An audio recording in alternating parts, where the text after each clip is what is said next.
Indiana Corn Growers Association and Indiana Soybean Alliance present Indiana Ag Policy with your host, Eric Pfeiffer.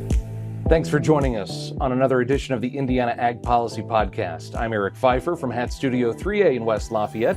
Glad to have you along. And, a lot has happened here on a policy standpoint here in the past week, and a lot of it happening in our nation's capital. And that's why we decided to send our CJ Miller out there this past week to get all of the news. And we'll have some of those interviews from DC coming up on today's podcast. I want to thank our sponsors of the Indiana Ag Policy Podcast, the Indiana Corn Growers Association, the Indiana Soybean Alliance Membership and Policy Committee, as well as Indiana Farm Bureau. Again, a lot to break down, a lot of news happening, especially out in DC. Let's talk about the big one. The big one is the Farm Bill. Cleared a big hurdle. Got past the House, 224 to 200. We had 14 Democrats cross party lines to get that vote across the finish line. Now, there's still a big hurdle to clear, and that is the Senate. We'll talk more about that as we go on in today's podcast. But let's talk a little bit about, again, this Farm Bill in the House. We'll talk today about what made it in, what didn't make it in, maybe more importantly, what didn't make it in and what's next for some of those things, like year-round E15 legislation, as well as farm labor reform. We'll talk about those coming up. But I did want to touch on one thing because, we have two members from Indiana that are on the House Ag Committee, Congressman Jim Baird and Congressman Mark Messmer, one of which you'll hear from today. But that wasn't the only impact on the Farm Bill this time around from an Indiana congressional member. Congresswoman Victoria Spartz did cast a yes vote for the Farm Bill, but only after she managed to add an amendment to increase transparency for commodity checkoff programs. She says this addresses what she characterizes as a lack of accountability and, quote, corporate cronyism with the boards of these organizations. Now, I need to plug this in here. This is a reminder that the opinions expressed in this podcast are not those of the sponsors, but those of the host and those of the host alone. This is Eric Pfeiffer speaking. But quite frankly, I'd like some transparency on where Mrs. Spartz is getting her information and also where her money's going.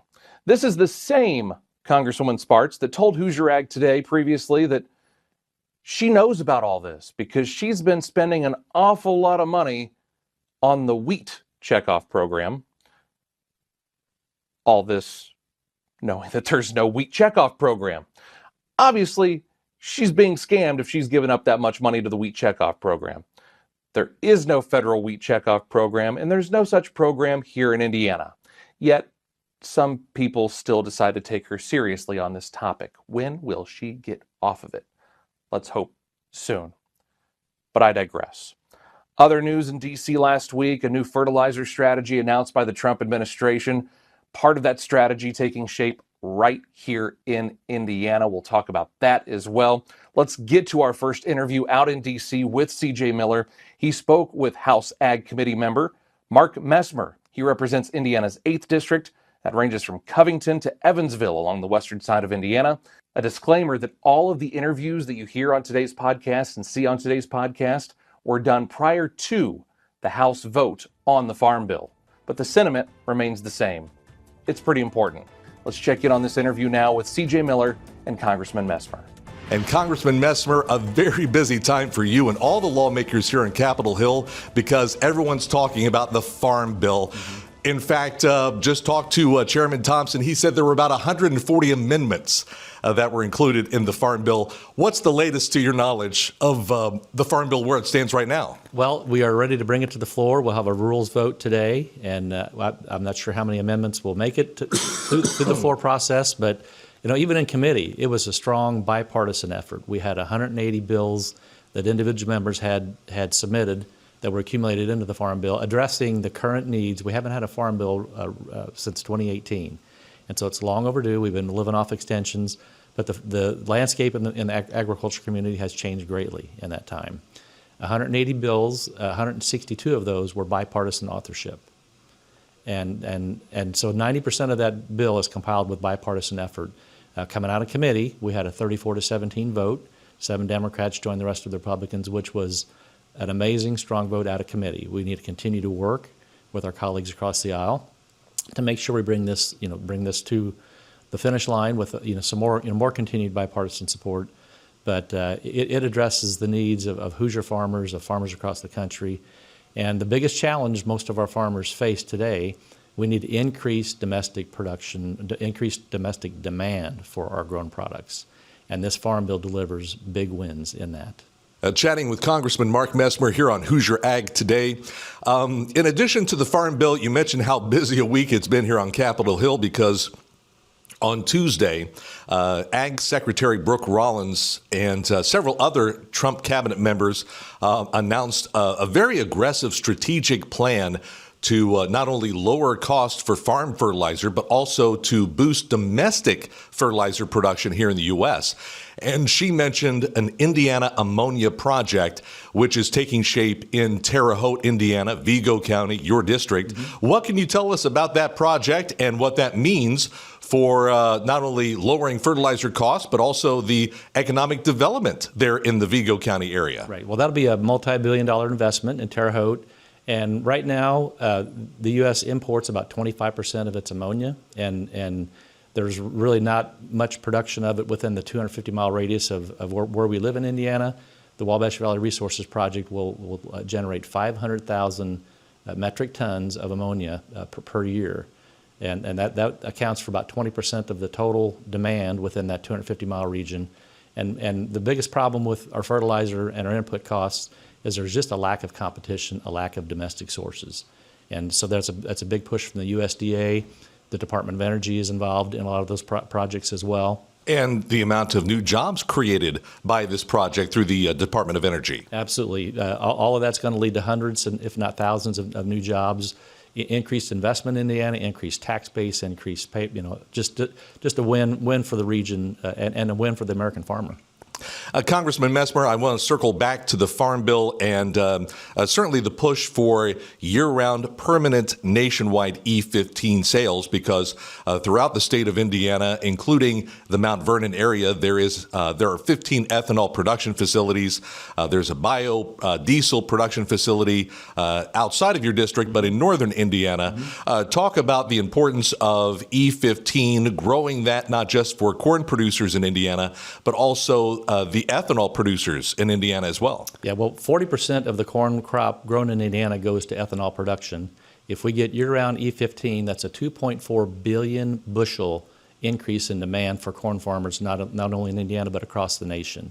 And that 2.4 billion bushels correlates to $12 billion into the pockets of farmers, from when they sell that corn.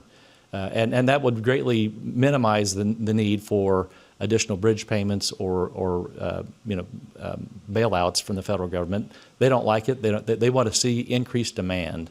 Not only with an E15 will deliver that. Not only the E15 increased demand, but the bio-preferred programs, changes that we're making in the Farm Bill. 40% of all domestic crop production goes to bioengineered, bio-preferred products, and we are going to open up about 2,000 additional avenues for bio-preferred products, and they have to be American grown to qualify for bio-preferred labeling, but that'll increase demand for soy, corn, and agricultural waste. What message do you have for Hoosier farmers in your district, in the 8th District, many of whom are in the fields right now, getting seed in the ground, getting that crop ready for another year? What message do you have for those producers as they look forward to another year, knowing that we have a lot of financial strain on the farm economy? We've got a farm bill that's still out in the ether, trying to get passed across the finish line in the House. What message do you have for those farmers in your district? Well, myself, Chairman Thompson, the members on the Agriculture Committee, we are committed to getting this done for American farmers, for Hoosier farmers. We need to build domestic demand for their products. If we have higher demand, it's going to lead to higher crop prices, which means it's going to help them out tremendously. So we've got to look at ways to combat the input cost, and that's where we're working on the fertilizer. We're looking at E15 for additional demand, bio-preferred products to increase demand. But we've got to solve it from both ends, and it's not an easy fix, but we're working on it and dedicated to making sure it happens. All right, CJ, thanks. And we've got much more to come here on the Indiana Ag Policy Podcast. including interviews with both of Indiana's senators. Yeah, we got past the hurdle in the House. The Senate might be a much, much different story. We'll be back after this on the Indiana Ag Policy Podcast from Hoosier Ag Today.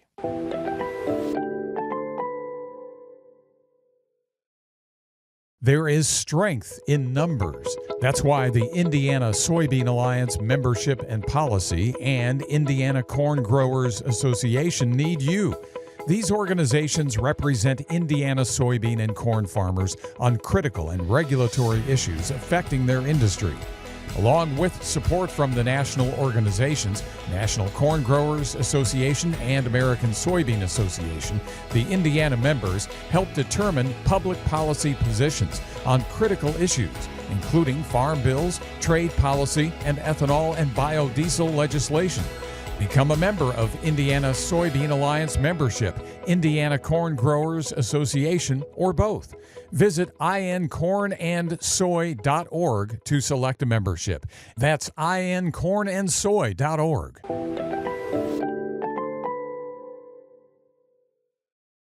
Welcome back to the Indiana Ag Policy Podcast. Eric Pfeiffer here in West Lafayette, Indiana.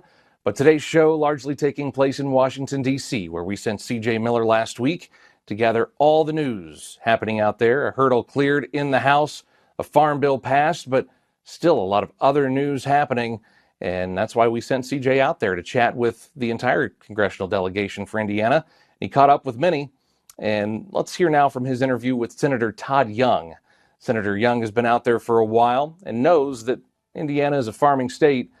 And he knows that passing this farm bill in the Senate could be kind of tough.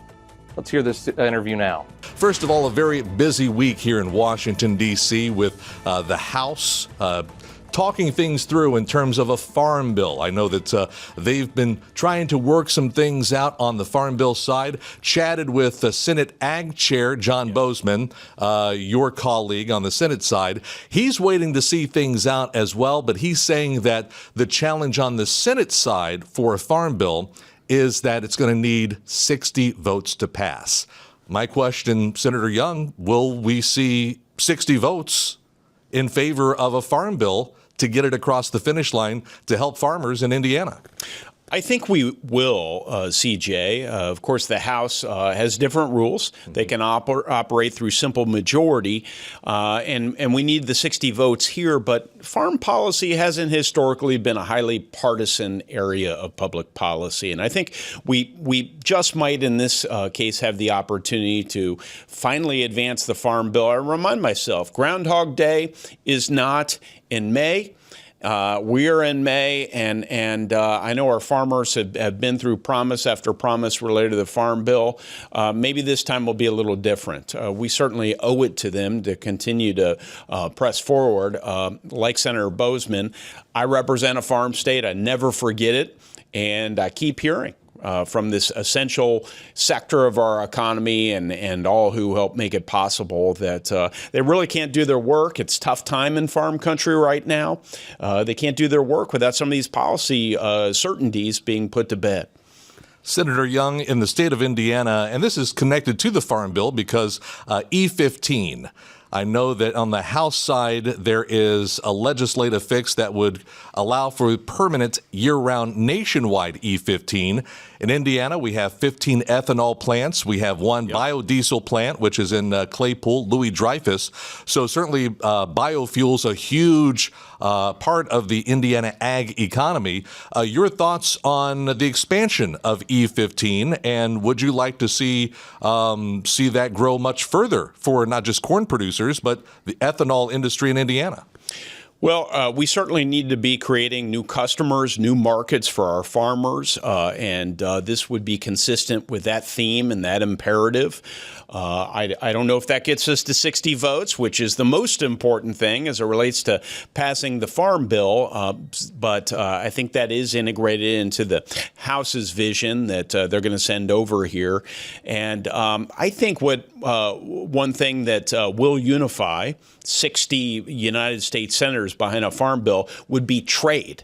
opening up foreign markets, making sure the ones we have are secure, and that's been a consistent point of emphasis of mine. I also think there are going to be real opportunities to make sure that Indiana farmers get more per acre, and not just through productivity improvements, which are ongoing, but through the wonders of biotechnology, another area of policy emphasis where I've tried to add value based on the feedback I'm getting from Hoosier farmers.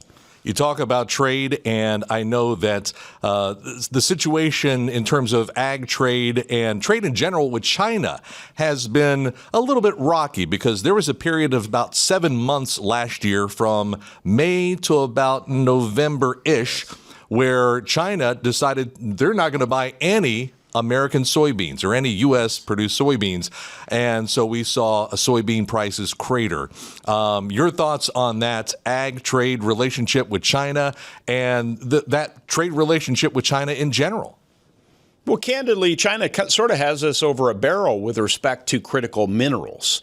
And as much leverage as we try and apply through other areas, most of the leverage applied through tariff policy, we've discovered that China does have other options, and it's troubling to me when I see them formalize longer-term trade relationships with other, especially large economy countries. We need to be establishing trade relations. We need to be focused intently on market access. We can only do it if we offer some inducements to other parties, and this is a message that I am carrying consistently and oftentimes with great passion to the administration, their trade representative, and others. There are some provisions within the Farm Bill that pertain to market access, and I'm making sure that those stay in there. And, we can't forget our producers are the most productive in the world. And they, therefore, can produce food and fiber for the world. And if they're not always growing and finding new markets for their products, then we're going to fall behind. So we're a farm state. This is the most important issue as it relates to our farmers in the longer term. And that is, you got to have customers for the stuff you're growing. I want to pivot from China and talk about two friendly trade partners, Canada and Mexico, because not too long ago, you signed on to a letter of lawmakers. It was a bipartisan group, nonetheless, yes. Pushing the Trump administration to renew the U.S.-Mexico-Canada agreement, the USMCA. That's right. Your thoughts on that? Well, one of the signature achievements of the first Trump administration was consummating a USMCA deal. He involved all sorts of stakeholders, from our ag producers to organized labor to the business community, and collectively we came up with a policy that was never perfect, but we thought was more sustainable in the long term, so that our farmers and others would have reliable market access moving forward. In that time, we've only seen the position of Canada and Mexico increase in importance to our farming communities. They're number one and number two export markets for most of our states, including the state of Indiana. So my very fervent hope, informed by conversations all around the state of Indiana, is that we can persuade the administration to retain all that good stuff. If some marginal improvements need to be made to this trade agreement, and I think they do, for example, Mexico should be receiving our GM corn products, but let's go ahead and make those improvements, but let's not throw out the baby with the bathwater, so to speak. I want to pivot also as we go from foreign markets to domestic markets, because just yesterday here in Washington, U.S. Agriculture Secretary Brooke Rollins had a press conference with Commerce Secretary Howard Lutnick, yes, with Interior Secretary Doug Burgum, just to name a few folks, to introduce a plan from the Trump administration to not only lower fertilizer costs for farmers, but also to boost domestic production of fertilizer. So important. We need to be making our entire economy more resilient, less dependent on other countries, less susceptible to interruption. No one knows this more than our farmers, right? Where they manage risk every day of the year and with every facet of their operation. This is a risk to the entire economy, to everyone who consumes food, which is all of us, and relies on the fiber and enjoys the benefits of having vibrant farm economies. We got to make sure that our farmers have what they need when they need it at affordable prices. The only way you're going to do that, and it may take a bit of a premium to pay for inputs in the near term, but we need to reconstitute the capacity to make sure that we have made in America inputs for our farming economy. I am all in. I'm so encouraged that the Trump administration is finally addressing this priority. One thing that Secretary Rollins did address yesterday as well, she brought up the fact that the Department of Energy last year has given a sizable amount of money, about $1.6 billion, to for an Indiana ammonia project. That would be an ammonia and anhydrous ammonia plant. It was Wabash Valley Resources, yes. West Terre Haute, Indiana. Not only a huge boost for production of fertilizer, but also a huge boost to those in Vigo County and the Terre Haute area in terms of the overall economy. You know, that's a part of my state, of our state, that I love so much, but I feel like there's not always been sufficient economic development attention to that area. So this is a very welcome bit of attention, as long as the local community wants it, and I sense they do, based on most of the feedback I've heard. I'm all for it. I think there will be regional economic benefits for those farming communities that would be near the plant as well, and once again, Indiana agriculture punching above its weight. Also want to talk about farm labor because on the House side, Representative G.T. Thompson, he's the House Ag Chair. He once the Farm Bill hopefully clears all its hurdles, yes. He wants to introduce farm labor reform. Yep. A lot of poultry producers, dairy producers in Indiana, a lot of specialty crops as well that require that farm labor. Yes, and it's at this junction, the H-2A program, it's seasonal. Yep. I know a lot of folks want to see that expanded beyond seasonal. I've been hearing for years about this issue.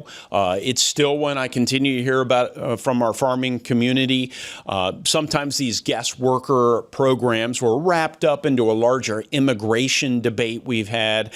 Wouldn't want that to be a barrier to coming up with better public policies. But I will say the president has fulfilled his mission of securing that border. I think he's going to keep it secure. So that might just create the political space where we can have an adult conversation about optimizing this program, perhaps along with some other guest worker and legal immigration conversations. I'd love to be part of those conversations and advocate on behalf of our farming communities.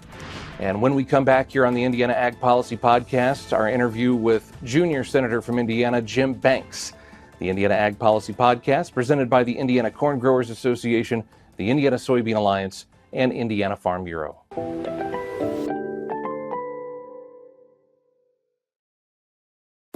At Indiana Farm Bureau, we serve tree farmers, goat farmers, and in fact, all farmers. With over 250,000 members, Indiana Farm Bureau represents a broad range of farmers and puts power in your collective voice.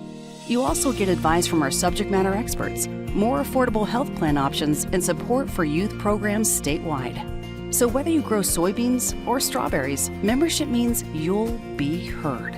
Become a member today at infb.org. We're back on the Indiana Ag Policy Podcast. Eric Pfeiffer here. Let's head back out to D.C. now and hear from Jim Banks, Indiana's junior senator. He was previously in the House. He knows what goes on out there. Again, all of these interviews were completed prior to the Farm Bill getting passed in the House, but the story remains the same. The Senate, it's going to be a much more difficult conversation there. This thing's going to have to get stripped down. That's why me personally, I don't know that we're going to get it done before it expires in September, but we'll find out. Let's hear what Senator Jim Banks has to say. And first things first, wanted to discuss with you the United States or the U.S. Department of Agriculture announcing last year that Indianapolis was one of 5 regional hub locations. They were moving out of D.C. into the heartland. They chose Indianapolis. You were part of that ag leader contingency that met with Secretary Rollins in her office and gave her the sell on Indianapolis. You've got to be proud of that work that you and other ag leaders have done, including ISDA Director Don Lamb, in helping get Indianapolis as a U.S. regional hub site. It's really one of the most exciting announcements in the 10 years that I've been in Congress that has ever been made. Good news for Indiana. We're a huge agriculture state, but then you also have the ag economy of our state with big companies like Corteva and Elanco, and you have a lot of other Bex hybrids. I mean, you have these great national brand, international brand companies that are headquartered in Indiana. So it fits with President Trump's initiative to get government out of Washington, D.C. and have these programs administered where it's closer to the people that it serves. And when it comes to agriculture and farming, moving programs out of Washington to Indiana makes a lot of sense. It's good for the taxpayers. It saves taxpayer dollars by getting bureaucrats out of Washington, and living and paying them in Indiana is less. The buildings and the salaries are all less in Indiana than they are in Washington, D.C. So it's a huge announcement. I had the honor of taking a group of leaders from Indiana. I met with the Agri-Novus leadership, and they asked me, how do we get an audience with Secretary Brooke Rollins, the new Secretary of Agriculture? And I said, I'll give her a call. And she quickly responded and said, I'm happy to meet with the Indiana contingent, and we blew her socks off. I mean, the Agri-Novus did such a great job of giving her a presentation about why Indiana makes all the sense in the world, and she immediately bid on it. And then they made an announcement of 5 or so regional hubs, and Indiana was right there on the list. And very proud of that announcement. Nothing happens quickly, so we're still pushing and trying to make sure that this happens as fast as possible. A lot of jobs, a lot of great work for Indiana. Very, very exciting. I want to also ask you, the big news here on Capitol Hill this week on the House side has been the Farm Bill, which is something that the 2018 Farm Bill has been expired for a number of years now. I know that Congress has done continuing resolutions on that particular bill. We also had the One Big Beautiful Bill Act, which for all intents and purposes, Farm Bill 1.0, but on the House side, House Ag Chairman Glenn G.T. Thompson pushing Farm Bill 2.0. It's kind of reached a little bit of a snag on the House floor earlier today as we talk here on Wednesday in your office. However, I've talked to Senate Ag Chairman John Bozeman, and he's telling me the challenge on the Senate side with the Farm Bill is securing 60 votes among the 100 to get it across the finish line. Senator Banks, your thoughts on what it's going to take to get 60 votes to get that Farm Bill across the finish line to help Hoosier farmers? Well, I've been in Congress. I was elected to the House in 2017. We've only passed one real farm bill in the 10 years that I've been here. Farm bill is authorizing for 5 years these bills. So it's really important for Hoosier farmers that we get this done. Thank God we were able to pass extension of many programs in the Big Beautiful Bill, but it's important that we pass a real farm bill for crop insurance programs and modernizing a lot of other programs. The House, one thing about the House is I'm a new senator, 8 years in the House. The House is rowdy. It's us versus them. It becomes more partisan. In the Senate, we have to get 60 votes. So the Farm Bill has to be bipartisan, and we got to find a way to get that done, but in a common sense way. I mean, what the Democrats did under President Biden, they politicized the Farm Bill, a lot of new regulations and the Green New Deal. I mean, a lot of those regulations that were bad for farmers and not good for our economy that they were advancing. So now on our watch, we need to pass something that's common sense, good for farmers, bipartisan as much as it can be, and get the 60 votes. But the House is struggling with that this week. I mean, you have some competing interests between the MAHA movement and then the agriculture economy. We gotta at the end of the day, I'm pro Maha. I'm pro agriculture. I'm pro common sense. We got to find a way to get beyond some of the smaller issues and see the big picture. Agriculture is so important, not just to Indiana, but our country. And the Farm Bill is too important to miss an opportunity to pass it. I want to ask you about ag trade because last year we saw China pull basically all of their sales of American soybeans. They purchased no soybeans from the U.S. from May to about early November, a 7-month period. They have decided to purchase soybeans once again, but I just wanted your thoughts on that ag trade or just the overall trade relationship that the U.S. has or maybe doesn't have with China. What are your thoughts on that relationship from a trade standpoint? Well, President Trump is going to Beijing in a couple of weeks, and he's the first president in my lifetime who's been tough on communist China. It recognizes that they don't play by the rules. There's no such thing as free trade between America and China because China lies, steals, and cheats. They don't keep their end of the bargain. So he's going to go meet with Xi Jinping and talk about these trade relationships. The soybean market is really important to Indiana. We want China to buy our soybeans and we want them to buy our ag products. So we got to protect that, but make sure that trade is fair between our two countries. And President Trump's going to be, I think he's going to be very tough on China on these trade agreements, putting American jobs, American manufacturing, American agriculture first in these deals, and then hold China accountable for what they promise that they're going to do. And soybeans and agriculture is a big part of it. The two biggest markets for exports for America ag products, we're talking Mexico and Canada. Mm-hmm. And so the Trump administration, you have the renewal of the U.S. Mexico-Canada agreement, USMCA. I know that your colleague, Todd Young, Indiana Senator Todd Young, very much in favor of getting that renewal of USMCA,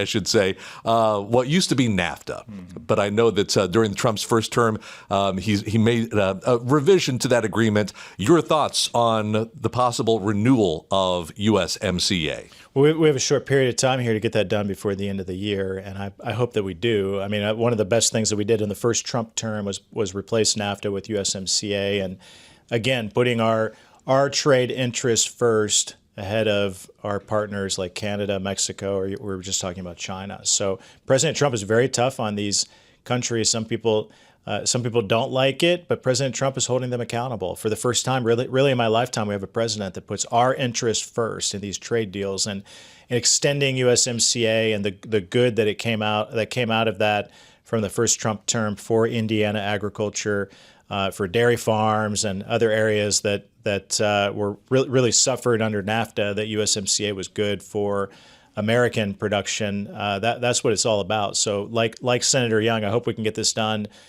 sooner than later, extend it, modernize it. There's so much at stake, and it fits right in with the talks with China because China is our biggest threat. They are our biggest enemy, and having good trade deals with our partners in our own backyard strengthens our hand because then we have more options, we have more leverage, and we can hold, and the president can go to China and use that leverage to get a better deal for America.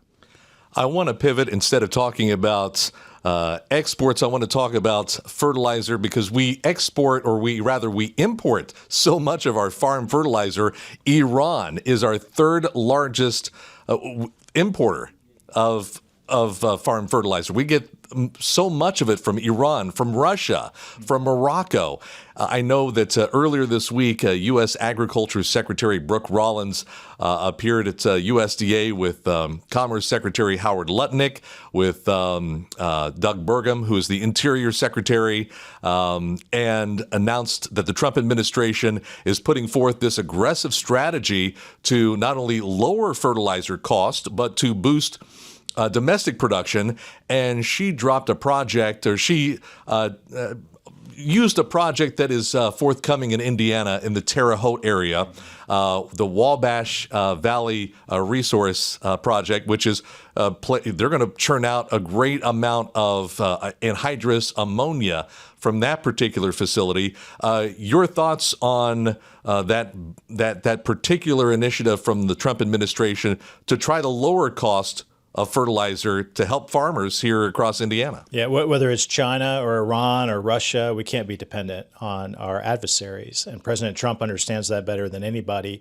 This is truly America first, a loan backed by the Department of Energy to allow Wabash Valley to create the first fertilizer company manufacturing fertilizer in the United States of America in a very long time. And this is going to be good for Indiana. A lot of jobs are going to come to that area in Vigo County, Terre Haute, a shot in the arm to a part of our state that can really use it.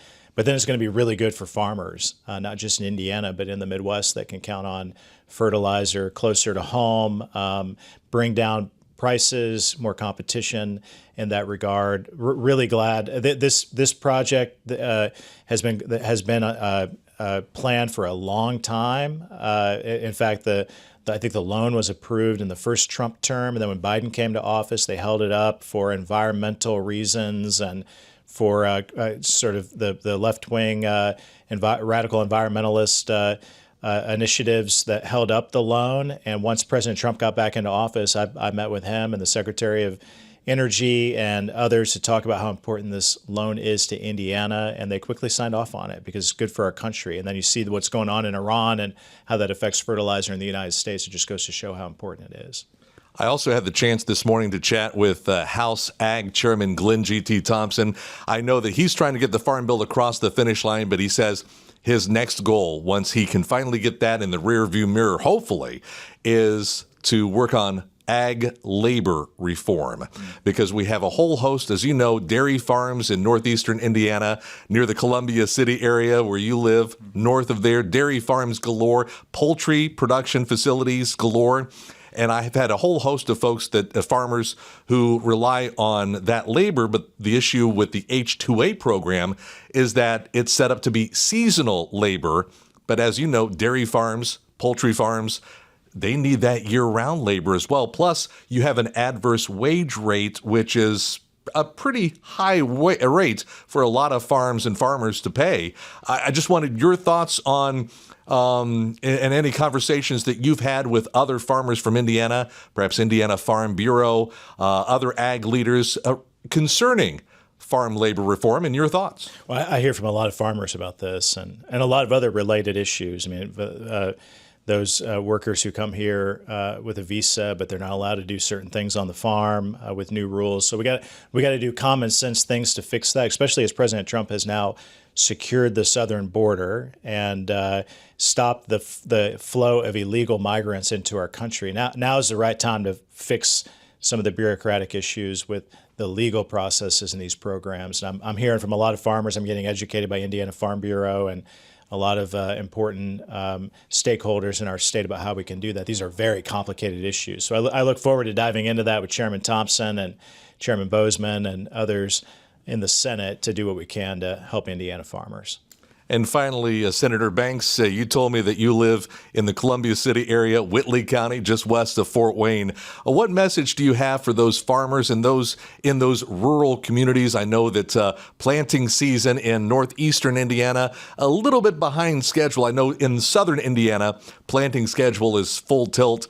Weather has been a bit of a challenge on top of expenses and whatnot. But what message do you have for farmers, not just in your neck of the woods, but farmers across Indiana that are certainly experiencing a lot of financial challenges with high fertilizer cost, high diesel fuel costs, and whatnot? Well, we got to bring down the cost of living in America. The affordability issues, gas prices are too high, groceries are too high, and farmers are taking that hit too. So we got to do common sense things around here in Washington to bring down the affordability costs, health care, all of these issues. President Trump is very focused on that. He's trying to do the right thing by finishing the job in Iran, which I hope will happen very soon. There's a lot of evidence this week. The straits are being cleared, and we're on that path to ending the war in Iran, and then we can get back to a better, more stable economy here at home. That'll be good for farmers. But I'm listening to a lot of farmers and Hoosier workers and families about their struggles, and I'm doing the best that I can in Washington to fight for them and our farmers especially. So we appreciate their feedback. I encourage everybody in Indiana, but our farmers, since that's who we're talking about, to reach out and give us their feedback. And as their senator, that'll help me do my job better to represent them. And that wraps up today's Indiana Ag Policy Podcast. My thanks to CJ Miller, who did great work out in Washington, D.C. this past week, getting all of the news. Again, a lot happening and a lot that we're going to continue to follow up on. And there's a lot of news happening here in Indiana. Be on the lookout for another Indiana Ag Policy Podcast coming soon. We've got a lot going on here, including some more stuff with your property taxes. We're going to touch on that here soon on the Indiana Ag Policy Podcast from Hoosier Ag Today. Again, thanks to our sponsors, the Indiana Corn Growers Association, the Indiana Soybean Alliance Membership and Policy Committee, and Indiana Farm Bureau. Thanks, and until next time, be safe, be well.